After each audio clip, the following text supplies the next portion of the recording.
Lightbringer, I hardly know her.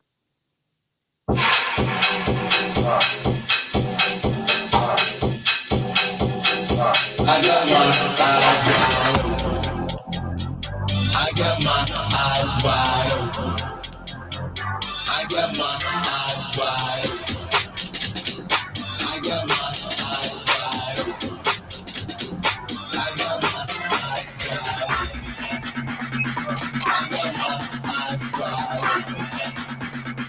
I got my eyes wide open.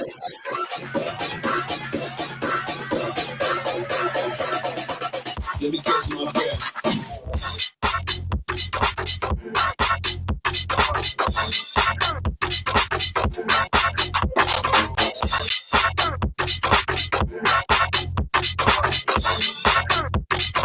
I got my eyes wide.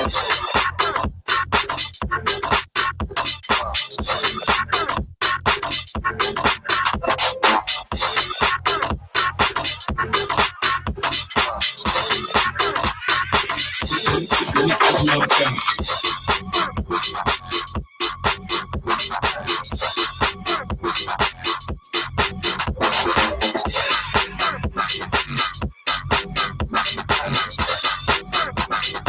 I got my eyes wide.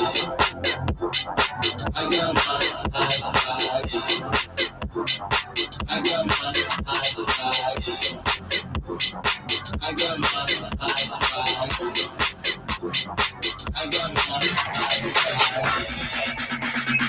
I got my eyes wide. I got my eyes wide.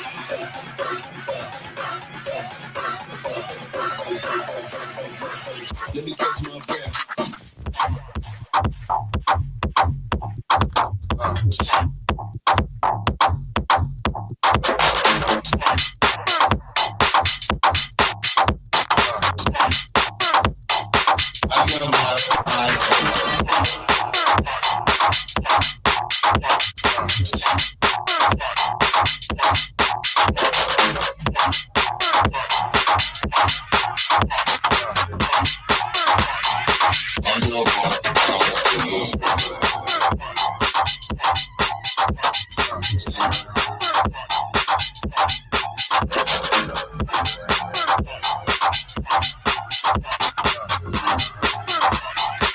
Let me catch my breath.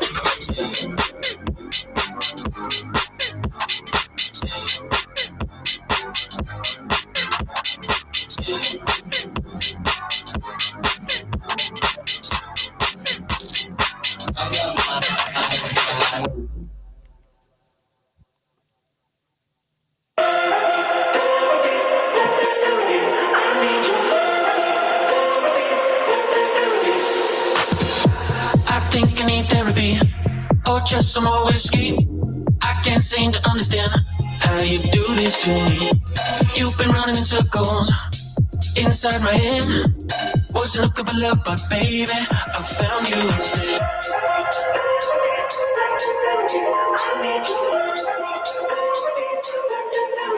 I didn't know I was a casualty until you stopped my heart and you made me see I need your, I need your,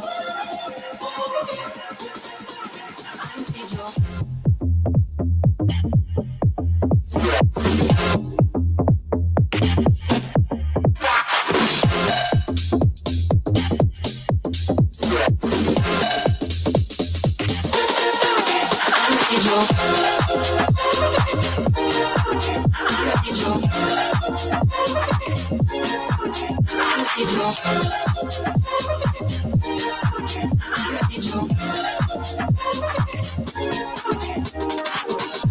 I think I need to confess. Saw you in the red dress. I can't seem to understand how you got all that finesse. Still been running in circles inside my head. Wasn't looking for love, but baby, I found you instead.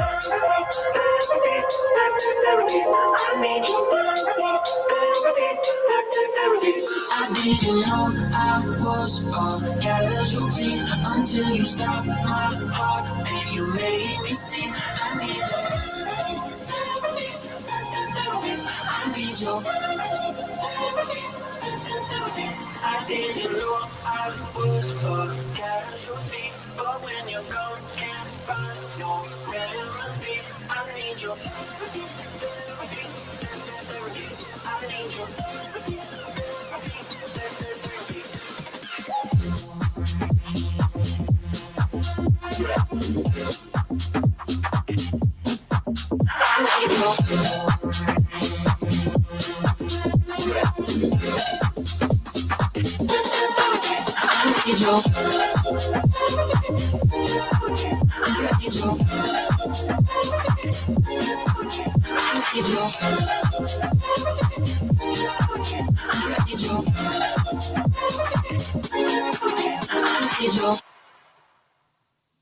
Stamattina mi sono alzato, oh bella ciao, bella ciao, bella ciao, ciao, ciao. Stamattina mi sono alzato, io ho trovato l'invasor, oh partigiano, portami via, oh bella ciao, bella ciao, bella ciao, ciao, ciao. Partigiano, portami via, che mi sento di morire.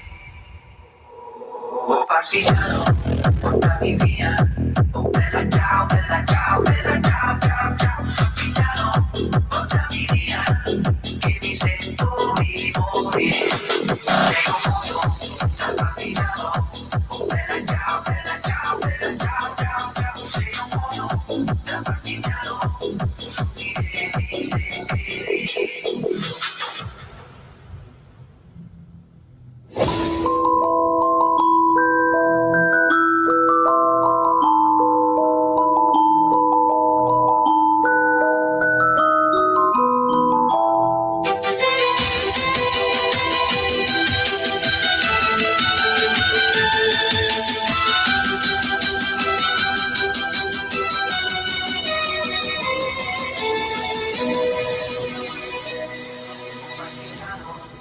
portami via.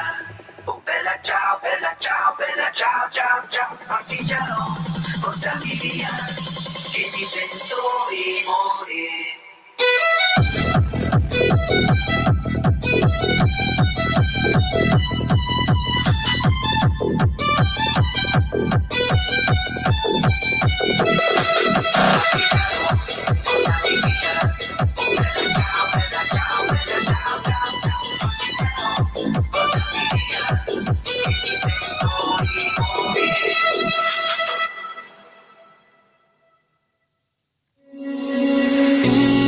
Innocence, I lost you at the end when summer came and when you disappeared. But I caught a glimpse of momentary bliss. Never knew what I was missing all these years. Now I'm a little too high to climb down from the sky. Since I escaped into heaven, now I'm lost somewhere in a land of forgetting that higher place. Right where you left me, but I'll stay right here, floating on a fading dream. And this endless in between.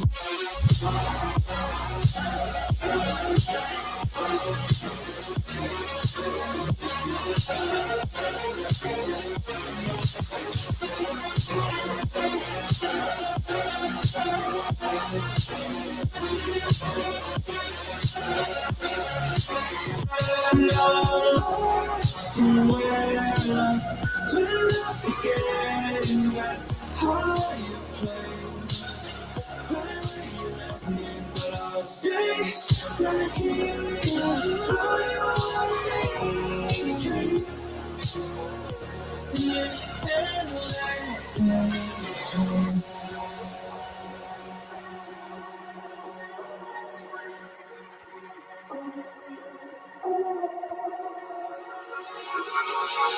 It is senseless. It's like we play pretend. Always lost here at the end. Can we begin again? And I chase you down, but I can't see you through the clouds. It's a game that's made for fools. I'll never win. Now I'm a little too high to climb down from the sky. Since I escaped into heaven, now I'm lost somewhere in a land of forgetting that higher place. Right where you left me, but I'll stay right here, floating on a fading dream. In this endless in between.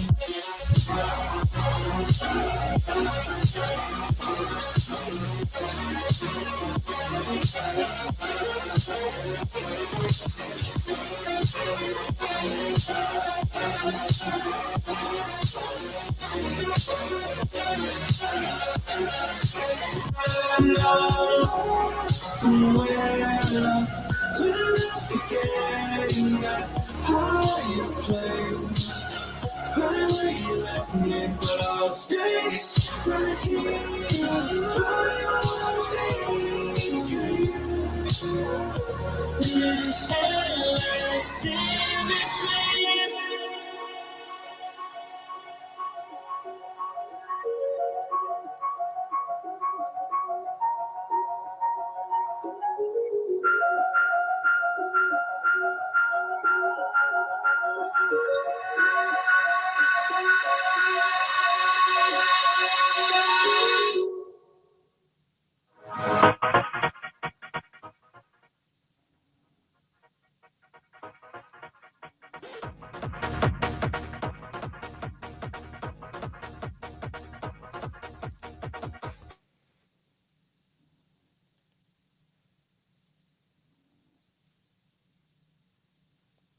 Hello?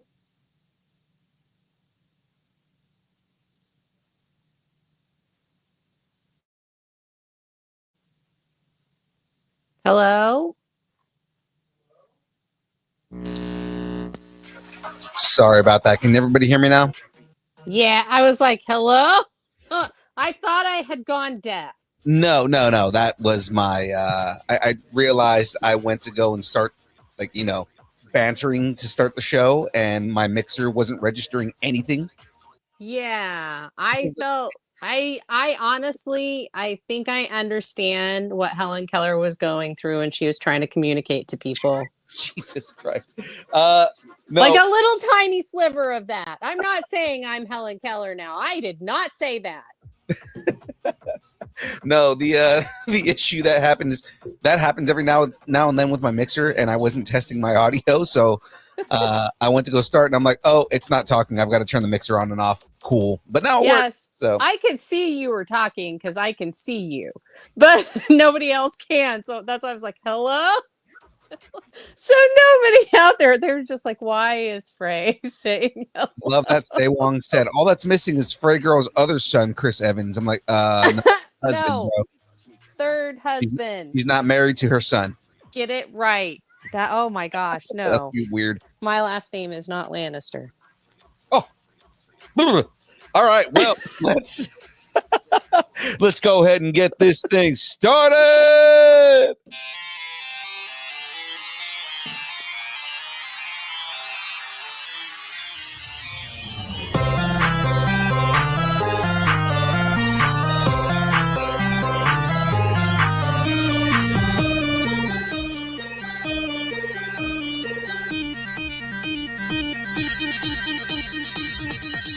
Distance nerding.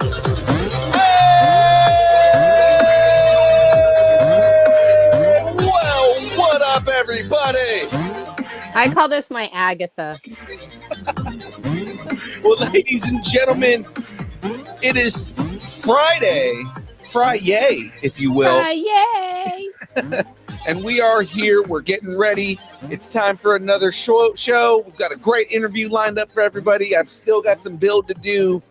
It's going to be great. How you doing? So, I'm doing well, but I have to say, I'm putting this on the screen. Frey, isn't Chris a little too young to be your husband? He is over the age of consent. And do you know what a cougar is? Say what? It's okay.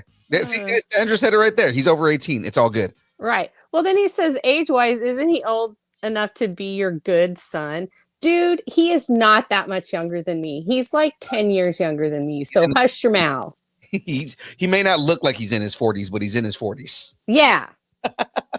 Oh my gosh. He started this whole thing in his mid 30s. So he's up there now.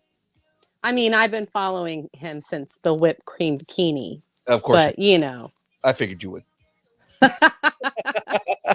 Well, ladies and gentlemen, we're here for ready for another show. But before we get into all of that, of course, ladies and gentlemen, this show is brought to you by the good people over at Dubby.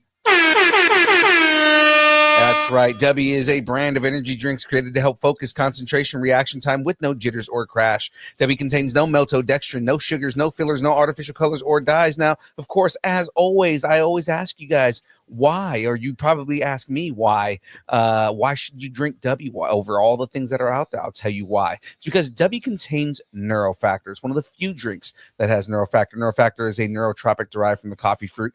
Neurofactor helps give your brain focus and clarity, while the 150 milligrams of caffeine and 3 essential B vitamins help you stay alert and energized. Find out more about Dubby at www.dubby.gg. Use the code NERDING10 and get 10% off your order. We're probably going to get told down here in a minute because we're going to bring our guest on, and he actually knows real nutrition. He's going to be like, nope, that's bullshit. Don't drink it. Yeah, he's gonna what do they call that? He's gonna debunk all of the stuff. All the Neurofactor? Yeah, it's not a thing. He's going to say Neurofactor. Those aren't real words together. Sorry. The energy industry created that. You've been duped. But with that being said, ladies and gentlemen, tonight our guest is not only a prolific writer, a media mogul, and a podcaster, but he's also a big, huge sci-fi nerd. The man does everything, and he makes us realize that we really are not worthy. But still, We'll try. Ladies and gentlemen, please welcome to the show the amazingly and extremely talented Braxton Cosby. How y'all doing? Thanks for having me on. We are doing good, man. How are you doing? I'm good, man. I'm good. It is wonderful to meet you, Braxton. Well, thank you. I appreciate that. And I love the picture behind you. And I might have done a little homework and saw some of what you have to offer as far as superheroes go. So Very cool. and I'm very impressed. So We've done a lot of Thank you. homework, and as like the more we learn, we're like, God, what does he not do? I get that. And people ask me all the time, how do you do it? I do believe I have been cloned. It is true. It's true. There's no other explanation. There are some things that I write and I go back and just kind of, let me just read through this. And I'm like, who wrote this? So yes, I would believe that. That is very much believable because, again, after everything that I read that you do, I was like, yeah, no, there's no way this guy does this all on his own. I appreciate that. You're just very, you're prolific. That's what it is. That's a really good word for you. I credit that to a good upbringing of really stressing time management because it can't get done without time management, Absolutely. Yeah. So I get a whole lot done, and like when people tell me like, yeah, I've been wanting to do this. I got this book. I haven't even started. I'm like, like, have you written an outline yet? You gotta start somewhere, and so it gives us a good chance when I go to like conventions and people always come up and they're asking questions like, how did you do this? And I hear people talk about, I got this book idea. I said, get it done. How important is it to you? Because if you haven't even started, and it's obviously not bothering you that much, Right. Absolutely. Yeah. It's like a fire in your belly kind of thing. Mm-hmm. You got to get that fire out. These stories have to come out. It like take some time. Right. And I was going to say, it's like the Yoda thing, right? Do or do not. There is no try. That's right. Mm-hmm. Absolutely. Mm-hmm. Absolutely. So you know that Phil's going to be building Legos, right? I love it. Okay, good. I saw like you can't see his face now, and there's a reason. He's actually going to be building Legos. He's doing Space Shuttle right now. Which one is it? It's the Discovery. It's a Discovery. Yeah, absolutely. Okay.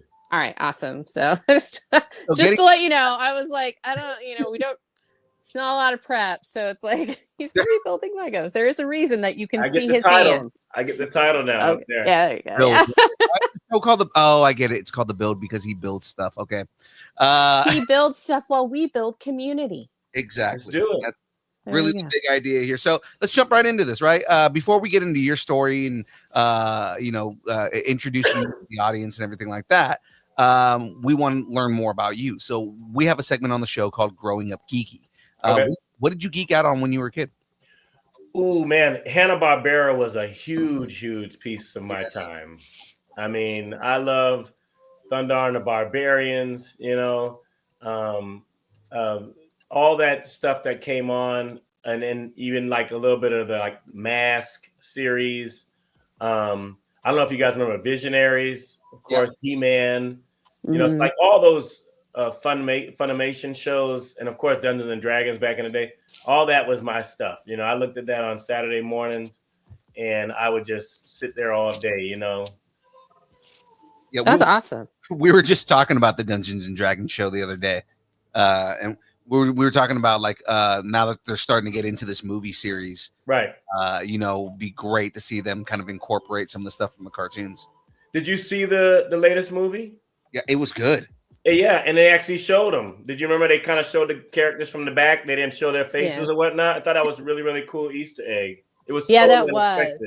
Yeah, I remember that too. My son's huge into Dungeons and Dragons, and he DMs a game with me and my husband. Absolutely. And he mentioned it too. So, and Jarnathan's our favorite cameo character. Yeah. Jarnathan, I can't wait for his return. I want the story of Jarnathan. Yes. And how he keeps getting defenestrated out of Windows. So that's like that would be cool. Yeah, I DM my kids. We've done a couple of game sets before, and they have their friends over, and it's like, what is this? I'm like, look, you're gonna love it. Just so Right. kind of go right through the book, and then they kind of get into it. Once they start rolling that dice, man, it's on. There you go. Yeah, absolutely. It's like because and the dice are it's the bling. It's the Absolutely, you got okay. I need 27 sets of dice, that's right. and this one is only for clerics. Uh-huh. This one is only for bards. This Very one, cool. yeah. Yeah, on my son's Christmas list he's like, I always need dice. And I'm like, dude, you have so many. I know how many you have. So And you got to have a bag to keep them in. To keep Yep. them he's got separate. bags and he's got those trays that That's right. you roll them in. Yep.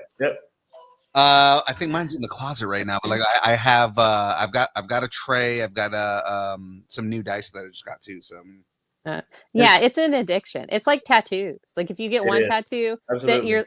you're like, I got to get like 12. Yeah. Oh yeah. sleeves. Yeah. I mean, like Needs no introduction. Phil enjoys being a stereotype. So I mean, if you want to talk about like military stereotypes, right? I play D&D and I have tattoos. Like, come on. and you love comic books. I love comic books. All right, so let's talk about if a movie was based on your life, who would you want to play you? And Ooh. why would it be Denzel Washington? No, I'm just kidding. Because he's the greatest actor of all time, but no, I wouldn't want him to do it. I mean, I would do an obvious choice like a Will Smith because we're around the same height, same complexion. I could cut my hair low like his at some point. And so if he was actually, I have had it low like that. So if he played me back in the day, then he would probably nail it. I would give it to Will. Oh, okay. I think that, you know what? He could do it. Mm-hmm. I'm convinced that man could do just like acting wise. I saw him in 6 Degrees of Separation. That was the first. That was and great. he was amazing in that. And after that, I was like, this man can act. Yeah. Yes, he can rap, but yes, he can act. And so Absolutely. So yeah, so definitely. I'm also convinced Will Smith is a vampire the same way that Reeves is a vampire. Because that man is not aged. He is not. I saw, he has a new rap video out, and I'm looking at it the other day like, which Will Smith is this? Yeah, he's kind of ageless too. It's you hear the black don't crack, and I mean that man That's is right. 100%. He's got it for sure. Yeah. Oh yeah. So okay, so because we did a little digging, you said you're a member of a famous family. Uh-huh. Did that influence you getting into the industry, like the entertainment industry, or did it make you want to like seek out something on your own? Yeah, no, it didn't motivate me to do that. I think obviously the talent was there for storytelling and things like that. But I kind of just went my own route, went through PT school, and it wasn't until 2011 I moved up to Atlanta from Miami like in 01. So Atlanta is obviously a mecca of entertainment. So I kind of got into a couple of things. I did some modeling for a little bit. I also did some storyboard stuff. And so just kind of playing around in that field. And then I ended up writing, got picked up by a publisher for my first novel. And then I had a little bit of early success. So that helped. I won like a book award reader's favorite. And then I started kind of saying, okay, let's play around with this. So before you know it, I became like a writer for hire. So I did like a couple of little small short film scripts for people.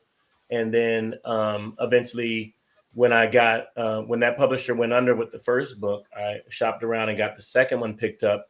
And then we kind of butted heads on a little bit of the route for the story, as far as like the cover designs and things like that. And I was like, you know what? I kind of feel like I can do this myself. So I got the rights back. And one thing I did learn from my uncle is about ownership. So it's powerful to own things outright. So I just wanted to do it. I said, and after I kind of saw what the publishers were doing for me, I think it was a little bit more of a gas in my head up about like, you made it, you got published. Now they're going to do all of this. And it really is not a lot of that. You really have to represent yourself. So I was like, I think we can do this on my own. So I started just opened up Cosby Media Productions in 2014 and just started looking honestly for content. Started going on Amazon and just looking for books of self-published authors who It had a nice story to it, I thought. And I just reached out to him, emails, contacts. Hey, what do you think about bringing that over here? And let's try to do, something with your story a little bit bigger. And we partner with authors with our company. We pride ourselves in giving really good royalty rates, and we give, authors very nice covers. I help design all the covers that you see on our website. Give them industry standard formatting. We have our own team of editors who really work hard to go back and forth with the authors to make sure that they get their best version of their book out. Obviously, we're not the big five, so it's not perfect on any level, but I feel like it's definitely the best that we can do and what the author can be offered. And then we give them book trailers and cover reveals and all that fun stuff. And I just kind of learned from the things I didn't get when I published that I wanted to make sure we partner with authors and give them that and give them the best chance to be successful. So I feel good about that because, since 2014, we published over 30 authors with 60 different titles in ebook, paperback, and audiobooks. And, it was until 2020 that we decided to go a little bit further with this superhero universe that we had created with 6 authors and 18 different novels. Said, hey, let's go next level. Let's do comics now. What do we do with that? How do we do that? And the authors did a great job at designing all their characters. So it's just a matter of handing them off to more talented individuals who can actually put them into comic book form. So we ran a Kickstarter. We got our first 4 issues successfully funded, and we used like 3 different teams to get them done. It was Marcelo Salazar. I was blessed to work with Bruno Abdias. He actually has gone on to do the Cyborg series for DC because he's just amazing. And then we also use another group right here out of Atlanta called Fantasy Art Studios. So between those 2, we got our comics done, and we just continue to build. We moved forward with the stories because the authors asked me at first when we got in a big chat, like, are we going to redo our books? I'm like, no, go forward. So our identity as a publisher with Cosby Media Production and Star Child Comics being our comic imprint is that we are a hybrid publisher. We offer our stories in both novels and comics. So you'll see that on the website. We have a nice variation of things. So people have different mediums to read. Some people are really into comics. Some people are not so strong as readers. But we feel like the comics kind of are an entry point. They get in, they read the comic, go, man, I want to go back and read this novel now. What happened in the beginning? So, right. And I mean, awesome. the artwork is amazing, man. Like, thank you. The artwork between the covers for the books and from what we saw in the comics, like it's all like thank you, high level stuff, man. It looks really good. Yeah. And I mean, we're gonna get into specifically talking about the CMP DSU because I'm very interested on that, but we're gonna cover a couple things before we get to that. So very cool. Yeah, we are. We're gonna go back a little. I mean, I love that you gave us your whole pitch because I was like, he did it all. I almost went, okay, good night, everybody. Like, he's done There's a lot more to go. He's done this before. It's okay. Yeah. It's always nice to have a prepared guest. Yes. Okay. So, but no, I'm very excited to talk about all of it. So we're gonna go back a little bit. Okay. To well, first you said you went to school for sports nutrition and like physical therapy, right? Yes. And then you also host a podcast with the NFL Network's Jamie Dukes. Yeah, we did that for a little bit too. Yeah. So like, how did you juggle like doing that? I mean, like, because it's like, okay, I'm going to do this NFL thing and, but I'm also going to do this. Right. And yeah, it was a lot of paths. A lot of branches. Absolutely. Yeah. It got a little crazy for a while, really. And when we were working with 1380 the AOK down in Atlanta. And that was Jamie's baby, Ask the Fat Docs was the radio show, and we would do that weekly. And so Jamie would do this whole kind of comedic piece on weight loss and him trying to lose weight in his journey and then he would pull me in for like the information on the science and nutrition behind it. So it was great. We just kind of bounced stuff off of each other, and we did that for a good little while. And so, I just started spanning off and kind of getting back to settling in and really trying to push this company. So that was my main focus after that. It's awesome. I mean, it's nice when you have people that want you to come on and do fun things with you. So Mhm. it's always nice. It may be why Phil and I do this. Maybe. Right. Exactly. Maybe. She's just calling us out right there. So, but you've also okay. So you wrote. You've written. Well, we're gonna get into it, but I'm just gonna say. So you've written books, Right. sci-fi books. Yeah. You've written health and nutrition books. Right. You have screenplays, Hmm. and then you've also acted. Right. And so, like, what is some of the acting you've done, and like, what would you say your favorite like role is between like all the stuff you've done? Right. So I did for a little bit. I had a nice little run on ID channel. They did like Snap Killer Couples, and I forgot the name of the other show, but it was some of those like those reenactment kind of things. Mm-hmm. Also shot a pilot for a show, A Rock and a Hard Place, out in Chicago. We were trying to get that one picked up with a small company production studio out there. But one of the roles I really had a lot of fun with was Triumphant. It was a superhero film, and it was Christian based. And we shot that right here in Atlanta. And it was a small little group, and it was I think that film was maybe like 17 minutes or whatever. But it was just really cool, actually donning a whole costume and being the center of the movie. And it was a great little story based on a comic book. And we shot that one, and it was just a lot of fun. When that was my first time really working with someone who had like special effects, post production stuff. So we shot in front of green screens, and then to see it all come together, it was really cool. So I had a great time doing that one. Definitely something that stands out in my mind. I also shot. We started shooting in London, a film called The Sect, and it just didn't get finished. It didn't get the funding, but that was a great experience. I mean, shooting in London on those cobblestone roads at night. I mean, we were up like with these late night shoots in the park and all of that. So that was really exciting too. So kind of flying over there and doing that and meeting with that team was wonderful as well. Oh, that's awesome. That's I love stories like that. So it's amazing. All right. So as you said, you've written a lot of things. You've written 4 screenplays. Right. One became a short film, and then you also have written a few films. So what is like? Are we gonna see the Braxton Cosby verse?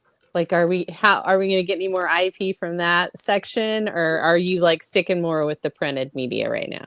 Well, that would be great, right? For a while, I was really grinding to get the stuff into Hollywood, and it was great, and I was meeting a lot of people and things like that. But I think for me, I just kind of wanted to take a step back and really just work on the craft of writing, and to really hone my stories, and to make. I tell people, people say, well, how do you know when you're done with the story, or how do you know you have a good one? My thing is, I write my next story, whether it be my screenplay, my comic scripts, or my novels. That needs to be my next favorite story. So if I'm writing my next book, it's my next favorite book. It's for my script, my next script. So I just kind of took a step back and didn't want to chase it anymore. And I said, hey, you know what? If you build it, they will come. So I'm just trying to just put everything together and have it as ready as possible, so that when it is time to pitch, we're ready. And I feel like I've got quite a few projects that are ready to do that, that I'm ready to do that with. So, once I make some more connections, because I've made those connections before, and people are a little bit floaty. So they kind of come and they go. And, after a while, you kind of feel like you're just writing to do that. And I didn't want to do that. I wanted my stories to be great. I wanted the authors that we bring in to have fantastic stories that I could stand behind and stand on and say, man, this is some good stuff. You've got to check this out, So when we go to conventions, I feel confident. Like people say, oh, what's that? I go, oh, man, you're going to love that one. If you're into this, I promise you. I almost want to give them a money back guarantee. But, we're small press, so we don't do that. But I promise, if they pick up a certain kind of book because they like to read a certain genre, I know they'll enjoy the ones that they pick up. That's awesome. So I love that. So and cons are really great because you can get that one-on-one with people and really let them know, and you get to see more of the passion, I think, out of the people. So that's awesome. All right. So that was a very political answer. I want to thank you for that. So, that I'm not really sure, but I have so many things ready. I am ready when you guys are. So Phil, do you want to take the next question, or you want me to keep going? I can take the next one. Okay. I tend to bulldoze the questions sometimes, and so I'm trying to make sure Phil's included. Get him his airtime. That's right. Exactly right. Well, I mean, you know, I also kind of wrote it also. I mean, like, He did. He wrote like I think I wrote like 2 questions. so like to kind of move on and get into kind of more of the big universe that you have going on. We tend to talk with people who just are kind of starting out in the industry and are doing you know, like a small indie project or something like that, something that's on Indiegogo or something that's on Kickstarter and all the things like that. But like we usually don't talk to people who can boast 10 awards and range in, like, you know, over 30 books, both in nonfiction and fiction, and you know, has his own universe. And so let's get into the CMPDS. Yeah. Because 19 books, 5 comics, you know, give us the elevator pitch, man. Tell us about the CMPDS. Pretty sure he did already, but okay, go ahead. I can run it back.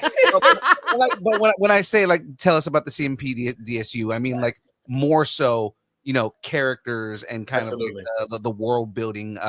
Give us the kind of like the examples on you know, like if you were at a con and you were pitching the book, right? Hey, do you like XYZ? Then you'll love this, you know. Right. So what is kind of like the hook to bring us into this universe? Yeah, so it started out as the CMPDSU, Cosby Media Productions, dedicated superhero universe. We basically just created that from the ground up.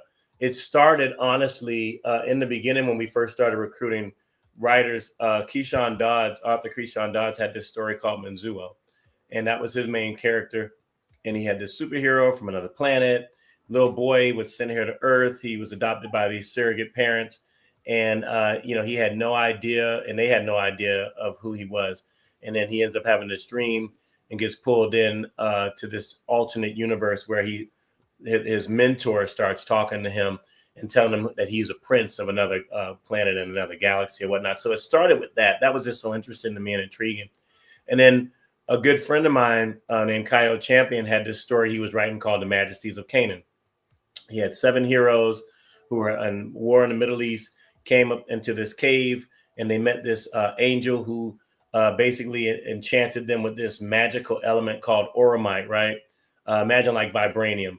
But he gave them all these traits. When they went into the pool of oromite, when they came out, it basically augmented all their talents. So he had like a sprinter who became a speedster then. He had a woman who was trained in martial arts, so she could shoot Chinese stars out of her hands and things like that. So all of this was kind of coming. I'm like, man, this is actually getting really good. Like, we got to do something with this, you know? And then I came up with this idea of the cape, you know, and was like, hey, you know, imagine if, you know, Chicago is overrun by crime really, really bad in 2035.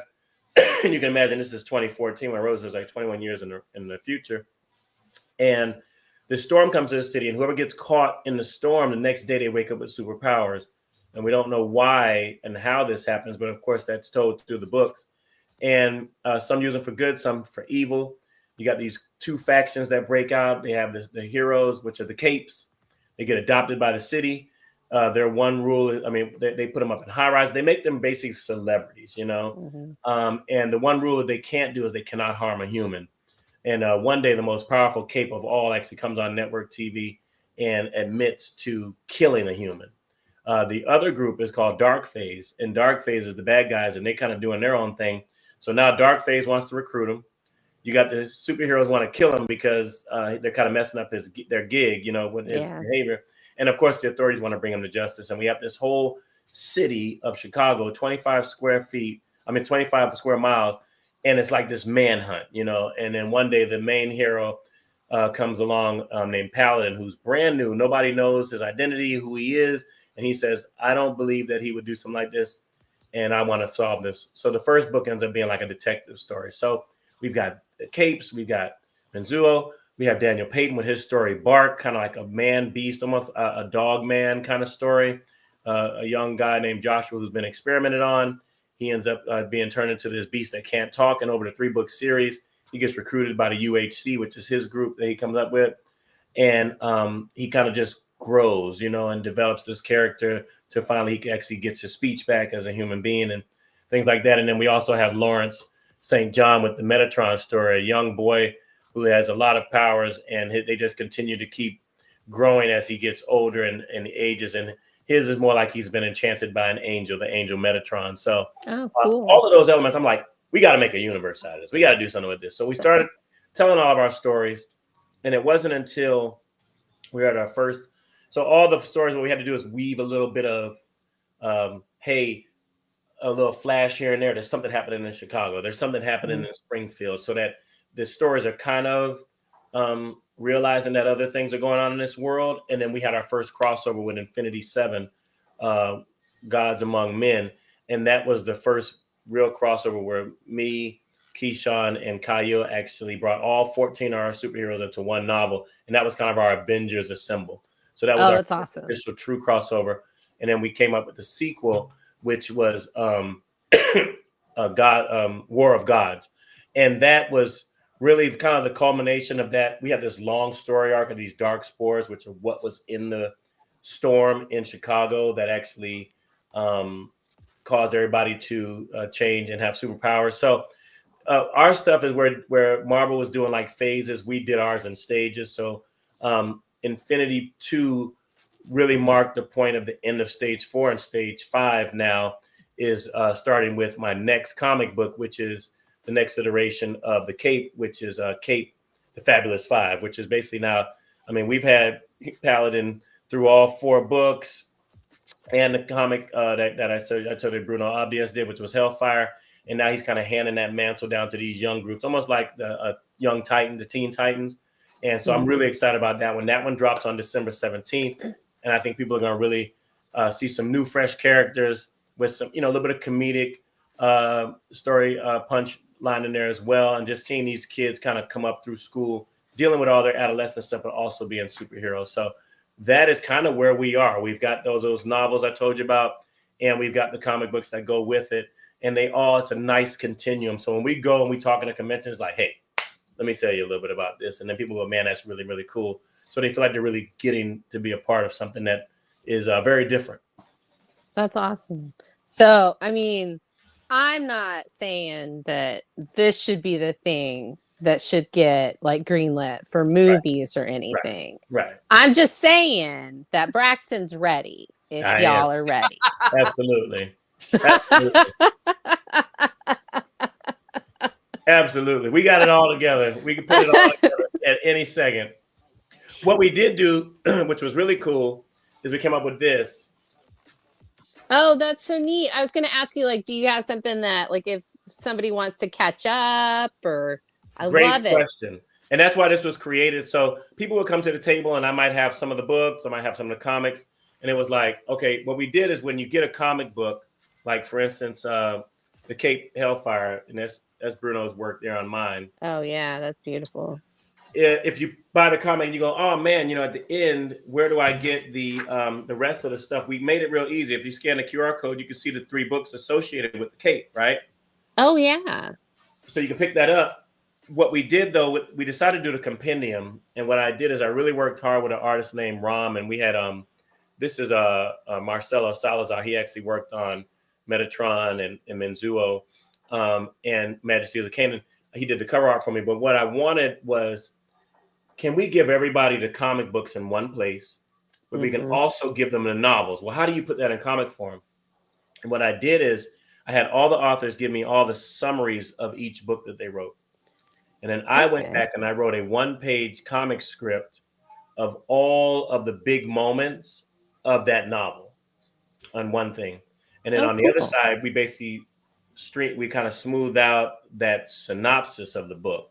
So for example, if somebody buys the compendium, they would actually get like this is Menzuo, So you got on this page is the summary. We show you the cover for the book. And then these are all the big moments from this novel. So once you read this and you see this, you've read book 1, book 2, book 3. So you'll read all 4 of those, and then we actually drop the entire Menzuo comic in the compendium right after that. Oh, that's neat. Yeah, I love that. That's great. It's kind of a first look kind of thing. Absolutely. So it's 180 pages, this compendium, and it gives you everything. So if you just wanted to catch up on everything that we had, you do that.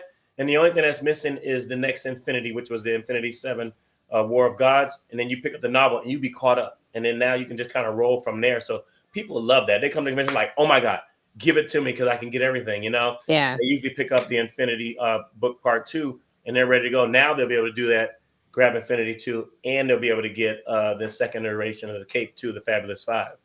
That's great. That's awesome. So, I'm gonna let Phil ask you this because No, and I'm like kind of like mesmerized at this. he is. And I mean, like, so yeah, I mean, the story is amazing. That it really does kind of draw me in, just like, because I was already interested in the fact that you have, 19 books, 5 comics. There's just so much story there, and there's Right, just absolutely. there already. But then just kind of again, just doing the research on you and everything that you do and what you've done. We were looking into how you got your start and everything. And the first book you wrote was Protostar, correct? Right. Yep. Right. So going into that, right, you boast that you write a new genre called sci-fans. Mm-hmm. Which Right. I love the coinage of that term. Right. So that's And it's a just blending, right off the right, a blending of sci-fi and romance. Yeah. Tell us about that experience starting off that book and kind of what brought you to that position to want to write a sci-fi romance novel. Right. So, okay. So the time period when this started, you got to remember, this was when Twilight was big. Yeah. And I think Divergent was creeping around the corner.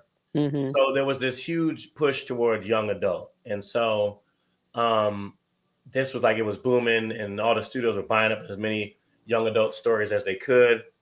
And I was in church one day and I didn't have an idea about writing any books, And I remember the pastor was preaching. He was like, I think God's got some people out there that he's talking to and he wants them to do something, maybe something they've never even done before in their life. And nobody's asking them what it is, And I'm like, okay. So I started praying. I was like, well, God, what would you want me to do? And I promise you, I heard a voice say, write a book. And I'm like, okay, it must have been somebody else. Somebody behind me. Couldn't have been me, The ironic thing is that when I was in school, I hated like multiple choice tests, but I loved essays.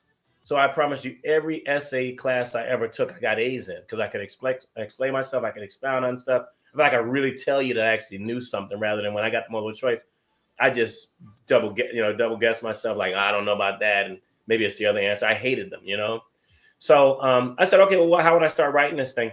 And I was a big movie buff. So anytime I would see a movie and I really liked it, but I felt like it was a couple of elements they should have done a little differently, God was like, put that in your book.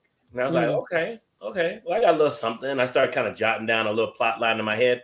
And I really wanted to have something that was this story about this bounty hunter prince from another galaxy who was on a mission to hunt down this girl who had the powers of the stars, And so I started just coming up with this idea, and I wanted to call it science fiction romance. So I just called it sci-fans, and it was just this really sweet story.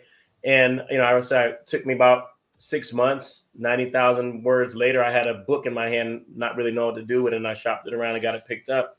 And it just, I had the trilogy already mapped out in my head.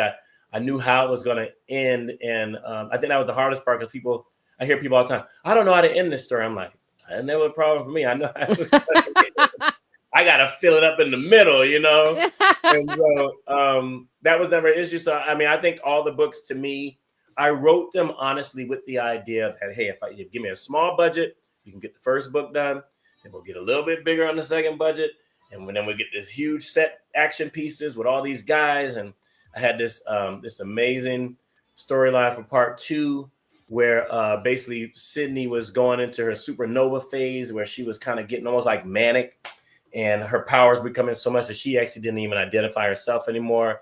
And William had to kind of win her back over with his love. And so it was great. And I had this bounty hunter who was actually coming to really finish the job that William didn't with book 1, spoiler alert. And his name was Dodge, but he was just amazing. You couldn't hit him. And it was just really, really cool. And then I finally got to the third book, and it was Solstice, and it was kind of this whole culmination of the story. And we really kind of went off world. So in my mind, I was like, okay, give me $30 million, I could do the first one. Give me about 75 for the second one, and then we'll go over 100 on the third movie, you know. And so that's how I wrote it. I wanted it to be bigger and bigger every time, you know. And so I love that trilogy. It's still obviously it's not my bestseller anymore. Still Rain ended up being my best-selling novel, but yeah, I just had a lot of love for Protostar, Supernova, and Solstice. The Starcross Saga is great. That's where I spawned off.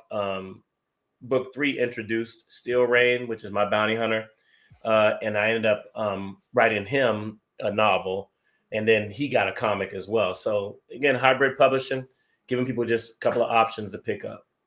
No, I love that. I think that a lot, especially now, I think that's where a lot of authors go, is that they go to that. Like my example is George R. R. Martin. Yes. He did his Night of the Seven Kingdoms novellas. He did all of those in comic book form as well, too.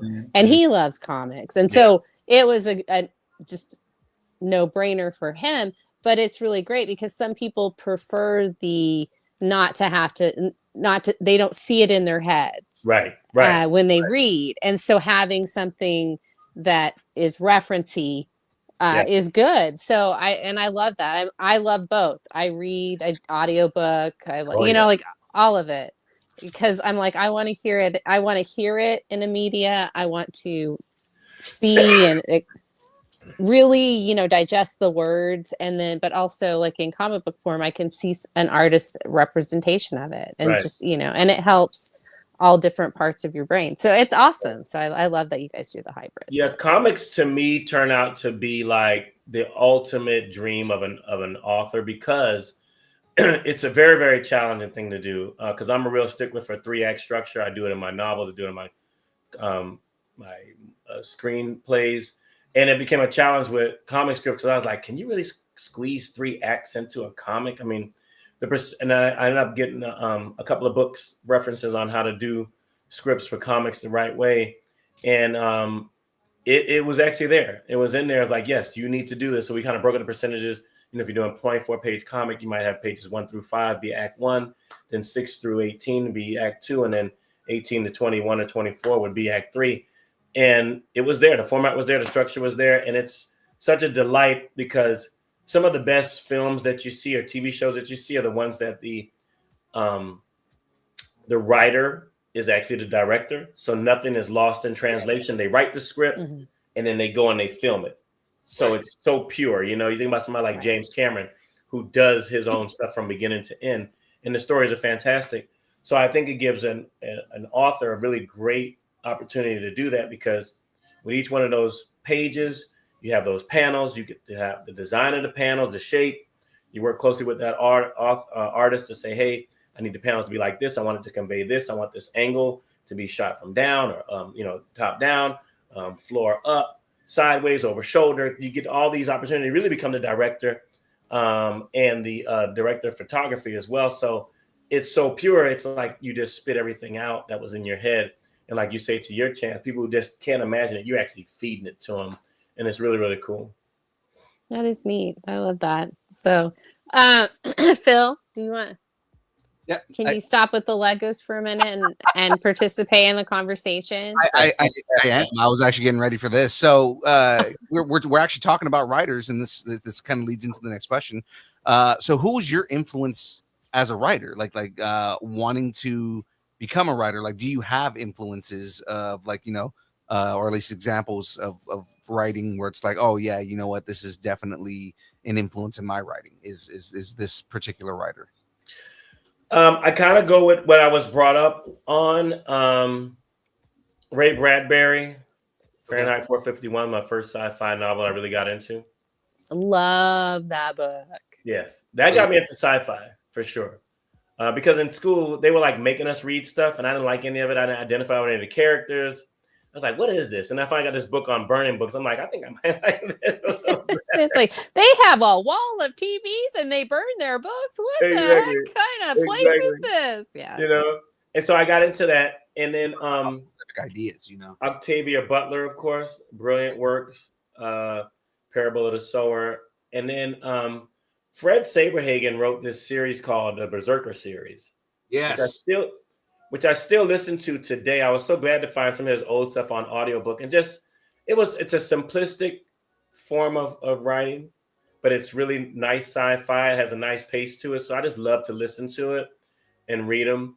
Also, I was a huge fan of Veronica Roth. I thought she did a great job with Divergent. Third book, I wasn't a big fan of how it ended, but I have to tell you, like, the last 2 chapters I refused to read for at least a week and a half because I was like, I know how this is going to go down, thank and you. I don't know if I agree with it. So And I'm right there with you.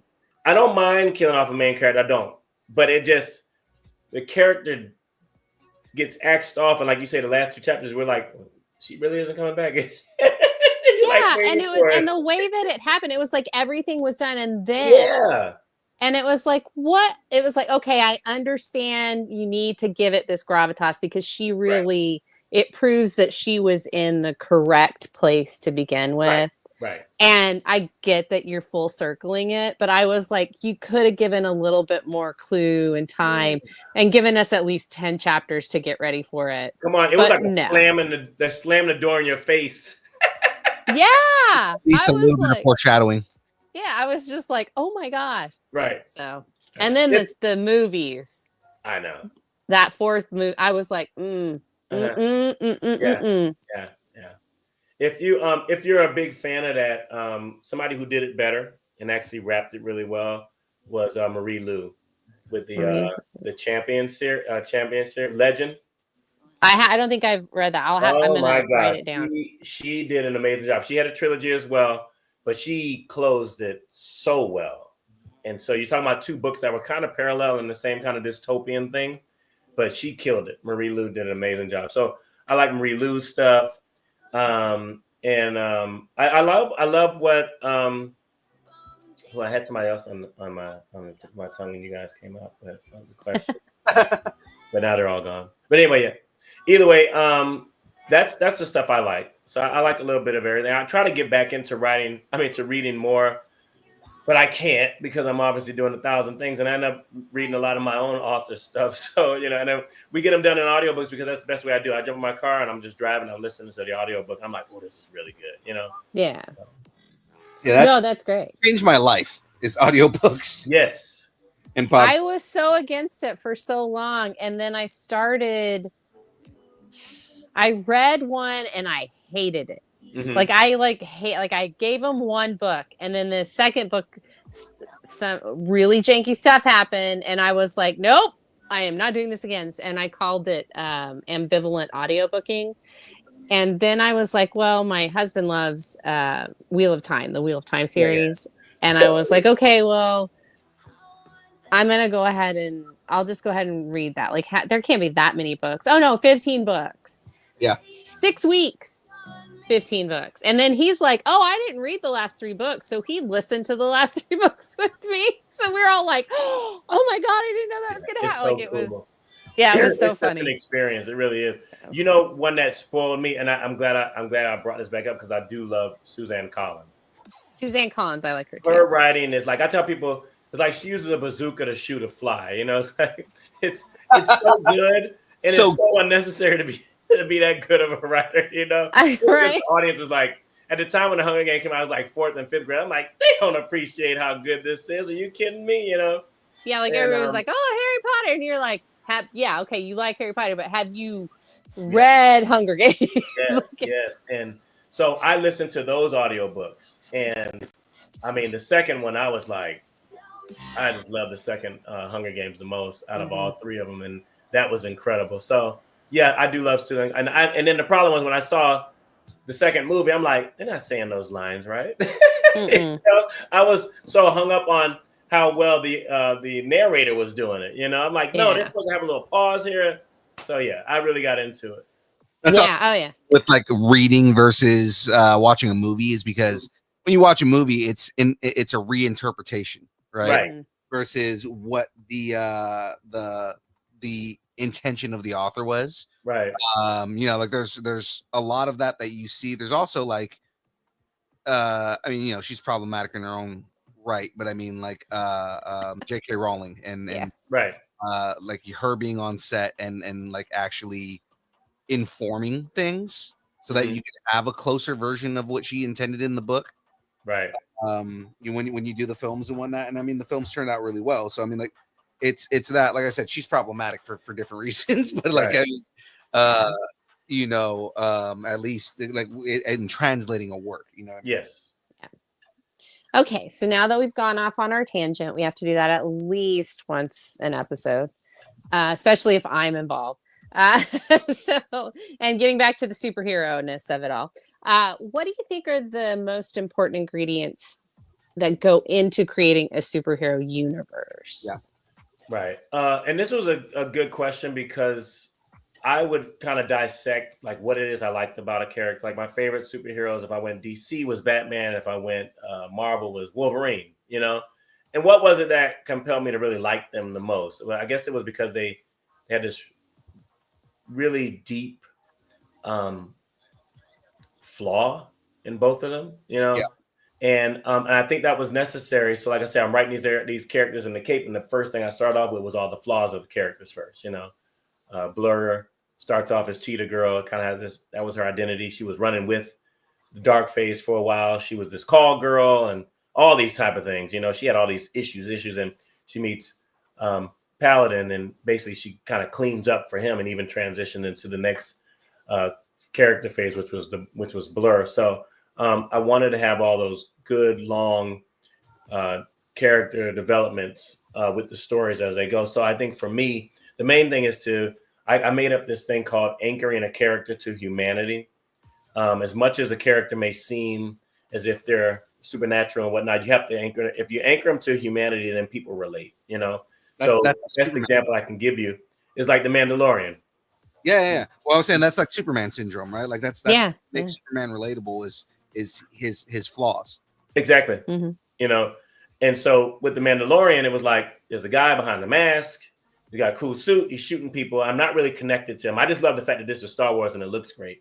And Right. it wasn't until Grogu came along that we really went like, there's the magic, you know, because we all understand how it is to be either a caregiver or somebody taking care of you, or you even having like a little puppy. If you don't have kids, if you have something you take care of, we get that, you know, and that's where the connection. I think that's when Mandalorian really like soared. You know, people just Yeah. they thought he just loved Grogu, but they loved that connection between them, you know.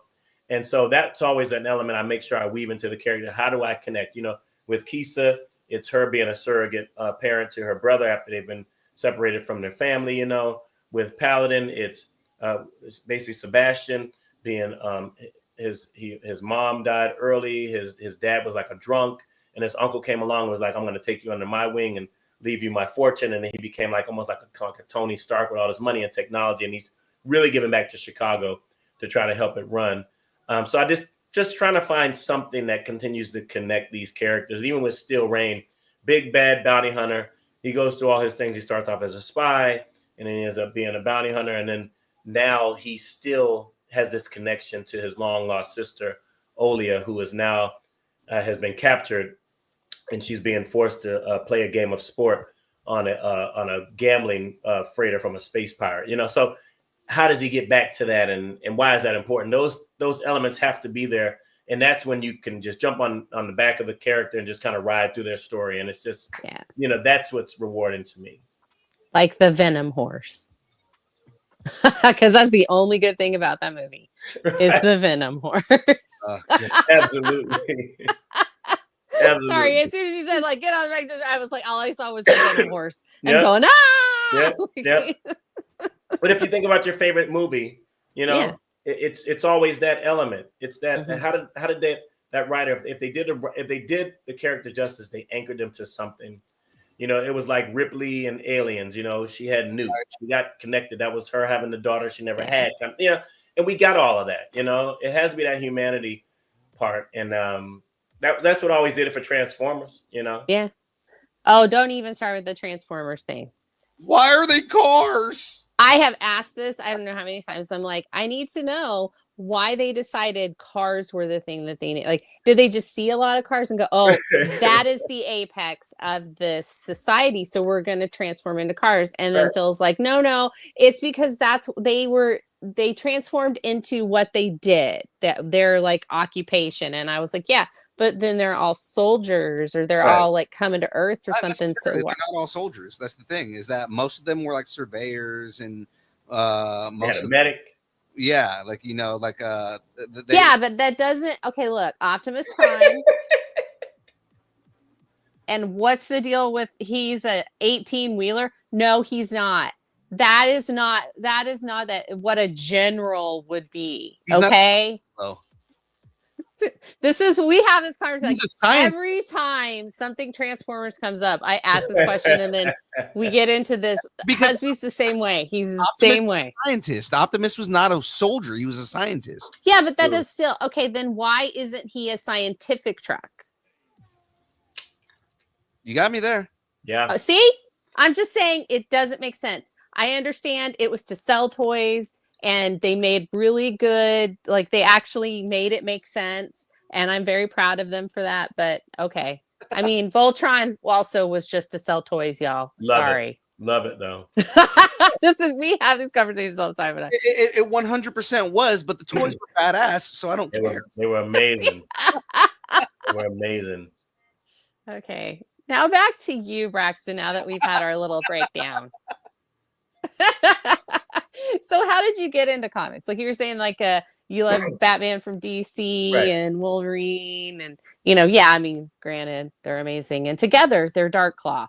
But oh god, brought up the best amalgus, like Amalgam Comics, baby. Yeah, brought up the best amalgam reference. It's so good. Yeah. And I didn't even look it up. That was just from the brain, off the top. Off the top. Well, when just you, a little off the top. Comic book shop, as long as you did. That's true. And I have 15,000 comics, so that probably has something to do with it too. Yeah. So, how did you get into comics? Like, did you grow up reading them, or is it a new thing? The first introduction I had to comics was the Sunday Funnies. I don't know if you remember that TV show. Yeah, I do actually. Yes. You see, and then they started doing. People don't realize like DC was really like the first stuff that was on TV. We like those old Super Friends and things like that. And then they did like the Thors, and I remember the old comic cartoons where they would just be like a still picture and they just move their mouth. And so that was like my intro. Justice. Yes. Yeah. And so I got into it like that, and then I started just kind of grabbing comics as I went, and it was like a dream of mine to finally make my own comic. It's like, are you kidding me? Like, we actually have some artists who can do an amazing job and make our characters come to life. And like every time we print and we get the comic in my hand, it still kind of just blows me away. To know that you actually were a part of this amazing fan base, of medium of telling stories. So yeah, so comics to me kind of came, and they've never gone anywhere. And I just love them to death. No, I do too. I mean, you can't tell by all the stuff behind me or anything. No, not at all. or all the comic book stuff I have behind all the Lego over here. Just like right, yeah, he's got tons of stuff too. Yeah. I mean, it is called distance nerding. You kind of figured what you were getting into. Yeah, so wouldn't be on here if you weren't a nerd. But talking nerd stuff. All right, so we are back to learning about you. Okay. So I want Phil to ask some of these as well, because I'm excited for these because I feel like you're a very creative person. So these questions might be right up your alley. Okay. No pressure though. No pressure at all. And he's like, nope, got nothing. So I'm going to ask you this question here, and this is a fairly hard question, right? And I also have to put context to the question, that scares people. So the question itself kind of like breaks your brain a little, and then So the question is, what would be the worst movie sequel ever made? Now, the question isn't, is it a sequel that's already been made? Right. It's more, a movie came out. This movie does not need a sequel. Right. Like, I keep saying that over and over again. Yeah. Yeah. Like 7. Right. That one kind of ended, and you knew it was the end. Yeah. Mhm. I'm just, 7. Now we know it's in the box. I mean, we know it's in the box, Yeah. but I mean, still. One of my, I'm gonna be honest. One just came out was Gladiator. I did not think they needed to make a sequel to that one, and they did.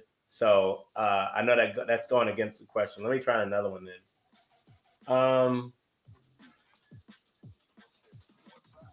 So to give you examples, right? God, this may not be a good example. So I thought I gave a good example. No. 7 was a great No, 7 example. was amazing. You're exactly right. Absolutely. this Nothing this to do with example that. I'm going to give you is a little offensive. So it's like we had a guest in the past who said Passion of the Christ 2, the Resurrection reboot. Yes. He was like, yeah, that's a movie we don't need, but that movie's happening. So What was a good movie? Did they make a sequel to Big Trouble in Little China? they did not. I love that movie. Sorry. I'm just like, I love Ghost would be awful if they made one like that. A sequel to Ghost would be the worst. Yeah. that. Ghost. Now with more zombies. What? Right. Like, It will be awful. If I did something a little bit more like pop culture, Serenity. If they brought another Serenity, I'd be mad. I mean, I love me some Serenity. Like, I loved the TV show. I think that they should have done more seasons of it. But It's Fox, and Fox destroys everything. So yeah, Firefly was amazing, and they didn't know what to do with it. That was like, I definitely want more Firefly and stuff in that universe. So it's like, if a sequel came out to Firefly, like I wouldn't want it to be a direct sequel to Fire or to Serenity, but like something that still lives within that universe. In the universe, absolutely. I want those characters to be done. Yes, absolutely. I'd love to see like a prequel, like the actual war that they fought. And then, that would be kind of cool. And totally disconnect anybody past Malcolm. Like, I don't want to see anybody else. It would only be him. Yeah. That would be really kind of cool. I think that would be a neat way to bring that IP back. But no, I mean, I agree with you though. I loved the movie. I actually the movie was fantastic. The Fruity Odie bars. Yeah. I actually have a t-shirt that's a Fruity Odie bars Oh, t-shirt. really? I've never seen it. Like, I got it at a con, and it was like a really obscure like little booth. And I got it, and then I never saw it again. Husby tries to steal it like once a month. And I'm like, that's my shirt. You can wear it, but it is my shirt. Right, And you right, won't, because I am like, I'm never gonna find this shirt again. And Right. it's got like the little octopus on the back. Very cool. It's awesome. It is an awesome shirt. Anyway, sorry. What would be Sorry. another one? I just thought about it. One of my favorite movies of all time is Equilibrium with Christian Bale. Oh yeah. If they did a Was sequel it? to that, Movie. if they did a sequel to that, I'd be really mad. Liam Neeson was in that too, right? Was No, that it Colin was- Farrell? No, he wasn't in that. That was this was with Christian Bale, and the whole thing was like taking these little drops to stay sedated in this little state where they can control you. And then one day he found out his little kid wasn't taking them anymore, and then he stopped taking them, and he kind of came out of it. And he started loving like a cat and things like things that they weren't supposed to. It was great. It was really, really great. Had great bullet time sequence at the end. Don't touch it, please. Hollywood, don't. It's on a Okay. Don't do it. Good movie. Let it be. Let it be. What is it? The season 1 Mandalorian. I have spoken. I have spoken. I have spoken. I have spoken. All right. So, who would you most like to sit next to on a 10-hour flight, and why?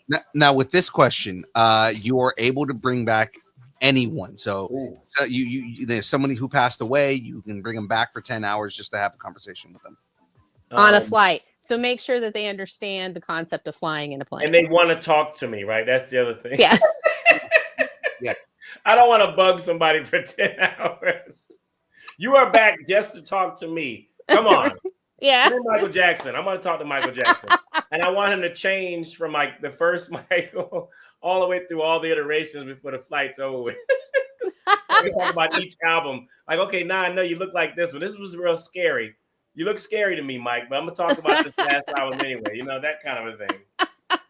Okay, that is the first time we've ever gotten anybody who has said that in that way, right? Yeah. We've gotten people who have said Michael Jackson. I've never had somebody who said over the course of the 10 hours he transforms to every Yes. version of Michael Like was. each hour he's a Absolutely. different. Give me There the you new go. mic. Let me see the nose get smaller and smaller as we're talking.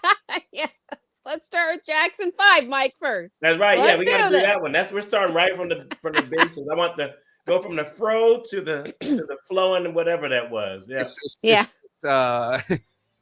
Mike goes from being a young black man to an old white woman. That's right. I want it all. I want all the smoke. That's what I want to talk to Mike about. Oh man, that's awesome. I love it. All right. So what is something on your bucket list / achievements to unlock? Achievement unlocked. I mean, if I could, honestly, I would really love to see Broken as like a TV series. You know, because Broken is one of these things that's starting off. The book 1 is a novel. Book 2 is a comic book. Book 3 is a graphic novel, and I'm going to probably finish it. I'll do a novella to kind of, because there's another phase in here. I got to get a little more depth story that I don't want to really capture in a comic again. And I'll probably finish it with book 5 as a comic again, just to visually kind of summarize the whole thing. But I would really love to see it be like a TV show. I think it would be awesome on like an Amazon streaming or on Max or something. That would be. You heard it, universe. Make this happen. Yes. You like to unlock achievements. We would 100% like to support this. There we go. See, there you go. There you go. We need this to happen. Yes. And the graphic novel. Oh, there we go. I love that. I loved the cover of that when I saw it. Yes, I was looking at it. I was you. like, I love it. Yeah. So. And this little girl is so important.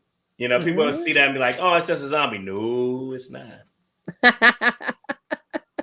I love you. You're in tease mode now. I can already tell. All right, Phil. So let's get into this last one right here before we get into the wrap-up questions, just because I'm very interested in this right now.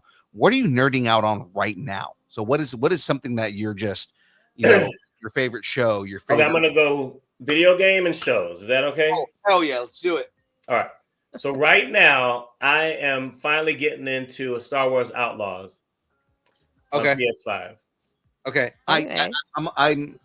I'm still on... I'm still on the first planet. I haven't really gone. Oh yeah, I got off of that one. That's when I was really like, yes, finally. But I'm really impressed with it. I really am. I didn't think I would like it as much as I did, but I am. I do love Starfield too, so I'm kind of going back and forth with Starfield on the Xbox and Star Wars Outlaws on PS5. If I'm doing TV shows, I'm really kind of settling into some Gundam now. I'm kind of going back through Netflix and catching a lot of Gundam. Okay. Because we are publishing our first big robot manga comic. We have ANVK by Kaio Champion. That's kind of our manga story. African Ninja Vampire Killer. If you can get into that title, you can get into that comic book. That's a new IP. But we're at Chris McCauley. We're publishing Nexus Astrum. If people follow us on Star Child Comics on Instagram, they'll see a lot of little teas and stuff we've been doing with this great group. There's an artist named Leo, and he's got his team, and they're doing an amazing job with that. So I've kind of gone back to get back into the big fighting robot stuff to kind of get my mind situated, because I'm serving as like a script editor, in production on that to really make sure it comes across in a very special way. So I'm excited about that. And TV show myself, I'm actually digging the Dune TV show. You're liking Prophecy? Okay. All right. It took me a few episodes, but I get it. I'm kind of tired of prequels, but I'm actually digging this one. I am. I finished up the 4th episode, I think yesterday. I was like, all right, I'm caught up. I'm here. It's definitely a slow burn. Yes, you show. Exactly. Yeah, and I'm not a big Travis Fimmel fan. I Mhm. didn't like him in Raised by Wolves. I Right. didn't really like him in Viking. Like I was just like, I'm not really a fan of his. So I He was already in don't War. like He was in him. Warcraft, though. No, was that him? You know what? Maybe he was in Warcraft. That I think may that be was the him. only thing I've liked him in, to Yeah. be honest with you. Yeah. And I think it might be because he plays kind of a dick in it. But Hot take. My issue with Warcraft wasn't the story. I think that was fine. The pacing was terrible in that movie. Right. Right. it was a little odd. It did have odd pacing. I will agree with you on that. Right.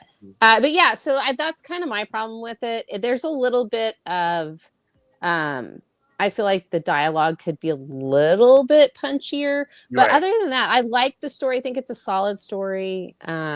But yeah, I like that. I'm loving Skeleton Crew. Have you watched that at I all? started that with my daughter today. We did the first episode. I was like, because I was about to start watching. I was like, and my daughter told me, I'm like, no, she would love this. I turned it off like after the first 10 minutes because I realized where it was going. and then I said, we gotta look at it. So we looked at it tonight. And I said, what do you think? He's like, I like it. So I'm like, okay, good. We're gonna keep looking at this one together, Yeah. But it progressively gets better. It's so good. yeah. Every I heard good time. things about it. I just say this show is so adorable. Oh, Like every time I see it, and I'm like, I understand that they're going through some stuff, but I'm like, but it's just so adorable. Like it's such an adorable show, and I love it. So yeah, But okay. Dune is like you said. Dune has always been a slow burn. You got to be a sci-fi fan to look at Dune. Not everybody can look at Dune. I don't care which Dune you looked at. The old one, the one they did as a mini series on Sci-Fi years ago. You have to appreciate sci-fi to look at them. It's almost like Blade Runner. Like you cannot make the average person look at Blade Runner. They have to like sci-fi and like know you're just digesting the world building and the elements. And so I did that with this one. And I look at stuff when I'm ready to look at it because if you kind of looking for something exciting, Dune is not going to give you that. Yeah, no. The movies, the new ones, they were amazing. You still had to be a sci-fi fan to really appreciate them. So yeah, I think the show is running parallel with that. Oh, cool. Awesome. All right. So, Phil, this is you, buddy. That's right. So he does the wrap-up question. I am going to ask you the hardest question you have ever been asked in your life. Are you ready for this? Do I get a drum roll? I can give you a drum roll. Hold on. He has a button. Hold on. I got this. Oh, he ran. I got the button. Is the discovery done? No, it's not. I'm mostly done with it, but so drum roll here. What is your favorite kind of taco? Chalupa.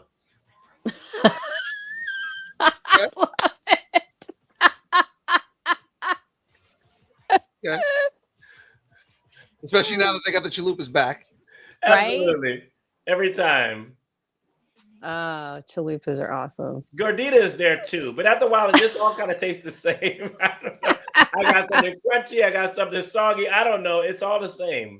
It all goes in your belly. It does. That's funny. All right.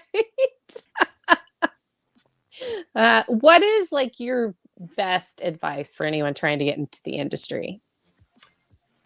Like I say, tell your story. Use your voice. Don't try to emulate anybody else. Now, we all have similarities. We all we love, everybody's got a little vibe, and that's nothing wrong with that. But then make it your own, and just tell the story that you want to tell. I don't care how crazy it is, but write the story that you're going to fall in love with. And then once you're done with it, you put it out. It is what it is. If people talk good about it, talk bad, I don't care as long as they're reading it, that's fine. But let it be your story and just make sure you tell it the best way that you want to. That's fair. That's awesome. That's awesome. Okay, Phil. All right. I don't think we actually wrote a fight question for this one. No, we didn't. You have so many. There are so many characters. It's so hard to pick one, like who would win in a fight. Like I think I know which one I want to do though. I gotta remember his name. The first character you were talking about. William. No. He's the character that came. I don't think he wrote the character. It's the one that came from outer space and had the surrogate family. Menzuo. Okay. Menzuo versus Superman. Oh, Have very, very similar backgrounds. It's gonna be Look on him, Superman. he's like, no, Superman, man. I mean, if you have kryptonite, yes, you win. But if you're just pure fighting, nobody beats Superman. Okay, so then Menzuo versus Vegeta. That's a tough one too, because Vegeta was tough. I think Menzuo can win because he got a couple of moves in there. He's got some evolving powers with these super. I forgot how he calls them, but they're these blasts that he has, kind of very similar to stuff that they do on Dragon Ball. I think Menzuo would take him. Okay, because when you mentioned Menzuo, he just when you were describing his story, it reminded me a lot of like a cross between Vegeta and Superman. Yeah, he's got this. I think it's a mega body attack. oh, would you? How do you feel about like them being a video game? Oh yeah, absolutely. That'd be awesome. I would love it to be like a DC Online. Mm-hmm. Yeah, that would be cool to me. That way, have people just kind of do what they want with them, go around the cities, and help people here and there, and have a bigger overarching story, and kind of just take a character from our CMPDSU and do what you like with them. Oh, that'd be. I think that's awesome. Yeah, I don't know why I didn't ask that before. That just like totally just occurred to me off the top of my head. As you can tell, there's a lot of stuff on the top of my head. It's okay. We all have ADHD here, so it's okay. Yeah, absolutely. Undiagnosed ADHD, which is the worst. I have diagnosed ADHD. So it's like, oh, you do? You've been diagnosed? Oh, ooh, you're a diagnosed ADHD. Look at you, all fancy. So what's coming up next for you? 2025. Like I said, December the 17th, next week, we've got the next version of The Cape, issue 2 with the Fabulous 5. We've got early 2025, we'll be bringing out Nexus Astrum. And then we'll be working on I think it's the 7th book in the Legacy of Dragonwan series by Daniel Payton. Wow. We've got book 5 from Menzuo coming out. Hearing that Lawrence St. John is working on book 5 of Metatron, and Keyshawn's also working on the next comic for Menzuo too. So we're still rolling. I think Kaio Champion is plugging away at ANVK Part 2, and then I'm working on a very special project script for a new manga samurai series that I'm writing, and book 2 of the Steel Rain comic book will be out towards the end of next year. Oh wow, you get yeah. As much as I try to not be busy, I end up staying busy. So what do you have any cons coming up, or cons that you're wanting to go to in 2025? We have the first one I think I'll be at is in March here. It's called the Georgia Indie Author Convention. That's the first one. I just got the information for Heroes Con in North Carolina again, Charlotte next year. That's going to be exciting in June. Still waiting on getting into MomoCon again in May of next year. Atlanta Comic-Con is going to be in July. So we kind of getting them lined up already. Oh, and then tomorrow I will be with my girl here at Barnes & Noble Mall of Georgia. So anybody who's on, if you want to come and check it out, we'll be having Broken Book 1 at the Mall of Georgia between 1 to 5 Eastern. And I'll be signing and selling. Awesome. That is awesome. All right. It's up to you there, Philly Poo. Yep. Well, now I need you to put yourself over. So where can everybody follow you? Where can they learn more about you? Social medias, obviously your website, everything that you have going on, Kickstarter. Let everybody know where they can find all the work that you're doing and where they can follow you and everything you've got going on. Absolutely. Best thing to do is start at the website, Cosby Media Productions with an S.com. After that, you'll be able to click on any of the links for our social media. We're on Instagram, Twitter, and Facebook.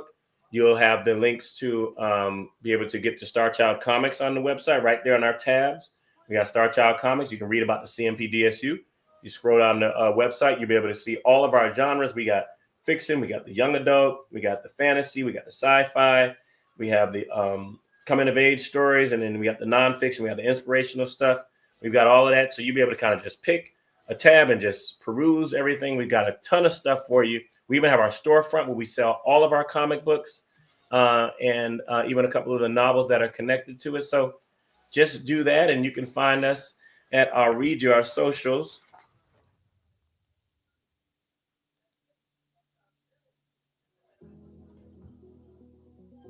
On Twitter, _ comics, and on Facebook, it is at Star Child Comics again.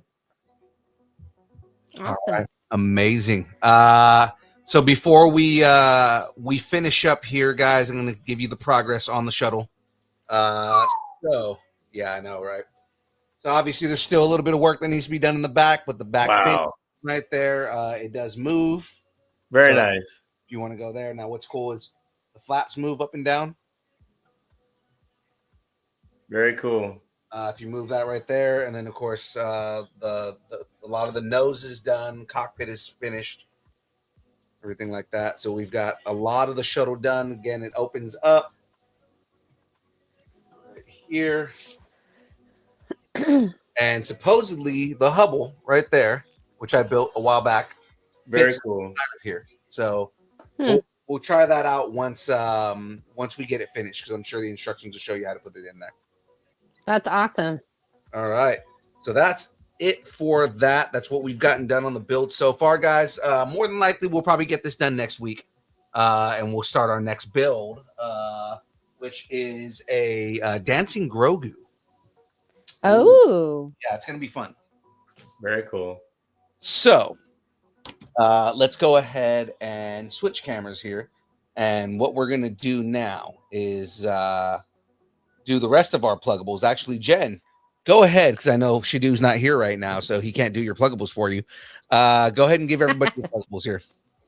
Hi, I am Frey. I have my own YouTube channel. It's called Frey Girl, where we do a show called Classified, where we classify your favorite fandoms and put them into Dungeons and Dragons classes. We also have a sister show that we completed called Journals of the Classes. So if you do not know about the classes of D&D, you can actually watch all of those, and they tell you all about it, and we give you all the subclasses. And then you can watch all of the classified, so you can tell us how wrong we are about picking every single one of them in their classes. We are starting a new one called, I think it's called People of the... Journals of the Peoples. Journals of the Peoples, that's what it is. I don't know. Shadoo names them, and I just kind of come on and give my opinion. And then, really, that's what it is. And I'm also on social media. Under Frey Comics or Frey Girl. I'm on Blue Sky. I'm on Instagram. I'm on TikTok. I'm kind of a little bit of everywhere. I'm on Kyber Cave Productions. You can just kind of find me. I'm just kind of a little bit of everywhere, to be honest with you. I'm on here on Fridays, apparently now, and on Tuesdays during the download, where we talk about news and I go crazy about Transformers. Yep, happens all the time. That's me. Often. Yeah. Wouldn't be an episode if it wasn't. And I think I said Dancing Grogu. Yes, I did mean Dancing Groot. Thank you. I was like, okay, I wasn't gonna ask, and I wasn't. I just work here. Thank you for the correction, chat. Of course, ladies and gentlemen, you can connect with us on all the social media places, on Instagram, Facebook, Twitter. We're never calling it X. It's still going to be called Twitter until the end of, Elon Musk breakdown. Twitch, TikTok, Threads, YouTube, Discord, MySpace, Vine, GeoCities, Friendster, Second Life, AIM, Farmers Only, Christian Mingle, OnlyFans. It's only pictures of Aaron Watson's feet and mandals, the beard, Jamez's glasses, judging you while sitting on the table. Everything that Shadoo does for money, including the 3 Penny Opera. And of course, we are now on Blue Sky. Yeah, blue sky smiling at me, nothing but blue sky. Yeah, we are now on Blue Sky. We just set up our Blue Sky today, so we are there now. Of course, ladies and gentlemen, if you would like us to break up with your boyfriend, girlfriend, significant other, pet, schoolyard bully, annoying neighbor, or just tell us how much you enjoy us, hate us, or wish the internet would consume us completely and spit us out at the feet of the Prince of all Saiyans himself, Vegeta. Of course, you can send us an email at dist. It's been a pretty good episode so far. I thought so. You know, we should put in that we would, if they want to send us a cease and desist letter, that's right. They can do that via email as well. That's right. If you would like to send us a cease and desist letter, actually, I'm going to add that into the actual script because that's good. I just want to get as many as we can because we're just going to frame them all. It's not like, I mean, we will cease and desist. We are law abiding, but I would like to get the letter. So please, we need the letter before we will actually cease and desist. That's how you know we made it, is that we're getting cease and desist letters. Yes. It's nerding at AOL.com and we will read it live on the air. Remember, guys, we have not gotten any emails in regards to the poop related movie that me and Graveyard were supposed to make. So, terrible jokes. So our jokes are absolutely horrendous. So that is it from us, ladies and gentlemen. It is now time to end the show. Thanks and keep nerding together. It's now time for the dance party. We did not warn Braxton about the dance party. This group gonna dance too. So you get a nerdy thing, like I've got my little nerdy Wonder Woman gingerbread here, and you have them dance across your little screen. Right. Yeah, once the theme music starts. So, yes, he'll have the theme music. Yeah, this going. Oh, there we go. We'll start right here.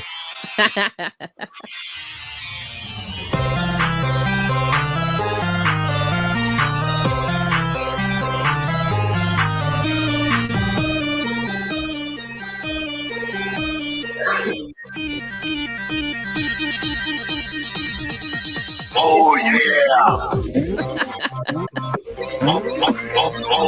Oh yeah!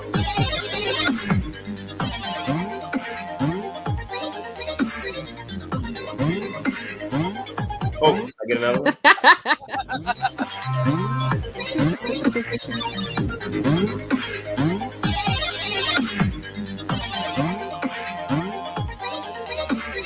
It's James.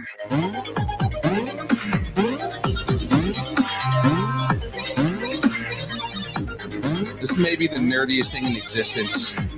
It's pretty nerdy. Deadpool as Bob Ross as a Lego. That's cool.